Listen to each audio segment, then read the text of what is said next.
Assalamualaikum warahmatullahi wabarakatuh. Salam jumpa pemirsa. Bagaimana kabar Anda hari ini? Semoga selalu sehat. Ya pemirsa, senang sekali hari ini saya kembali temani Anda dalam Bincang iNews. Kali ini kita akan berbincang-bincang mengenai bagaimana pengamanan WSBK 2022.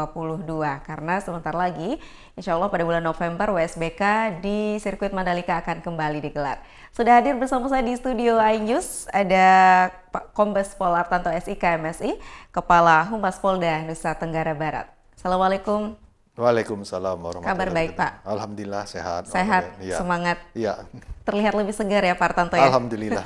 Semakin muda ya? Iya, iya. Oke, kita berbincang-bincang mengenai pengamanan WSBK 2022. Tapi tahun lalu juga saya bersama Pak Artanto membicarakan hal yang sama juga ya. Tapi mungkin ada yang berbeda begitu ya dari pengamanan tahun lalu dan tahun 2022 ini. Persiapannya seperti apa Pak? Ya.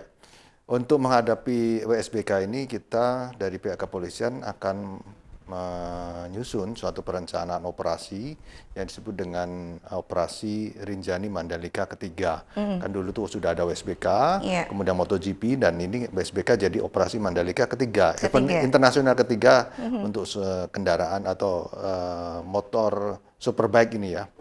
Jadi kita libatkan kurang lebih ada 2.200 personil gabungan. 2.200. Ya, baik dari unsur Polri, TNI, unsur pemerintah maupun stakeholder yang lain. Di situ kan ada BPBD, kemudian ada dari unsur masyarakat, kemudian Satpol PP dan sebagainya. Jadi kurang lebih 2.200. Mereka akan melaksanakan kegiatan ini menjelang hari H dan hari H dan pasca hari H. Kalau menjelang hari H itu ya, kalau acaranya hari H itu tanggal 11, 12, 13. Tapi sebelumnya itu kita sudah ready, sudah masuk di lokasi dan sudah melakukan pengamanan. Kan itu ada logistik peralatan dari rider official yang datang, itu kan harus diamankan juga, bukan hanya hari H tanggal 11. Informasinya sedang berlangsung sekarang ya Pak ya? Ya minggu-minggu inilah sudah mulai datang peralatannya ini dari berbagai negara. Apa saja yang perlu diamankan Pak? Ya, yang menjadi atensi yaitu pertama tentang moda transportasi. Moda transportasi ini berkaitan dengan kedatangan para penonton dan bagaimana penonton itu sampai ke lokasi sirkuit. Kalau untuk barang-barang dari ridernya sendiri? Kalau rider sendiri, mereka akan tiba di Bandara Bizam menggunakan alat angkut pesawat. Dari situ setelah mendarat, dari pihak kepolisian akan melakukan pengawalan dan pengamanan logistik tersebut ke lokasi ke sirkuit. Jadi selama perjalanan itu kan harus hati-hati sekali, jangan sampai terjadi kecelakaan atau kemacetan dan sebagainya. Itu salah satu tugas pihak kepolisian. Sampai di sana saja atau ada pengamanan lebihnya lagi? Karena berkaca dari dari tahun lalu ada juga kejadian unboxing motor salah satu rider dan itu sempat viral juga Pak. Ya, viral. Atensinya seperti apa? Yang dulu tuh sebenarnya bukan unboxing. Cuman karena diviralkan unboxing jadi unboxing ya. Jadi sebenarnya sudah sesuai dengan prosedur. Jadi diviralkan oleh seseorang yang menyampaikan itu unboxing, padahal tidak unboxing. Padahal tidak terjadi hal demikian. Ya, hanya berfoto aja kan gitu. Padahal semua sudah prosedur. Ya karena sudah terstigma ya. Terstigma jadi ya akhirnya di mana-mana ngomong unboxing.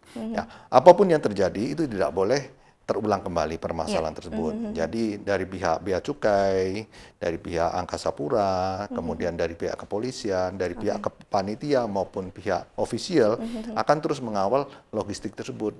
Nah, tentunya prosedur itu kita lebih memahami setelah kejadian yang kemarin, lebih waspada dan lebih harus hati-hati pada saat pengawalan logistik alat tersebut. Berkaca dari tahun sebelumnya, tahun 2021 kemarin, apakah ada kendala lagi mengenai logistik, Pak?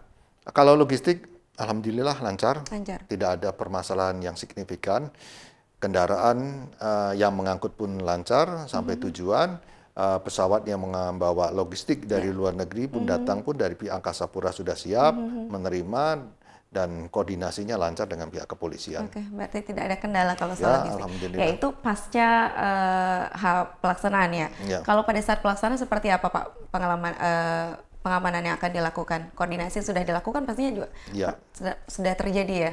Sudah, kita sudah melaksanakan berulang kali melakukan rapat koordinasi yang cukup besar dengan berbagai stakeholder maupun rapat parsial. Rapat parsial itu rapat misalnya dari Direktorat Lalu Lintas, rapat dengan Dinas Perhubungan. Ya. Kemudian dari pihak Biro Op rapat dengan pihak koordinator lapangan atau mungkin koordinasi dengan pihak MGPA atau ITDC. Jadi parsial sudah, tapi rapat secara umum baru pagi ini rapat yang kedua membahas yang dihadiri oleh Bapak Kapolda dan Gubernur untuk melihat bagaimana kesiapan semua stakeholder yang berkaitan dengan kegiatan USBK, baik unsur polisi, baik unsur pemerintah, panitia, maupun instansi pemerintah pendukung lainnya, termasuk dari Dinas Kesehatan. Nah, semua dicek satu persatu. Jadi supaya diharapkan hari H USBK nanti semua berjalan lancar dan dapat berkoordinasi dengan baik.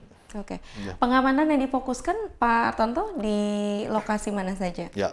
Pada prinsipnya polisi itu membagi berbagai permasalahan ya, misalnya moda transportasi itu nanti kita melakukan pengamanan terhadap rute penonton dari misalnya ada 5 pintu masuk NTB dari Bangsar, Lembar, Kayangan, Bizam, kemudian dari Lembar atau dari Gilimas. Ini kan semua harus dimonitor, diperhatikan penonton yang datang. Ini kan penontonnya diperkirakan ada 65.000 kan dalam 3 hari.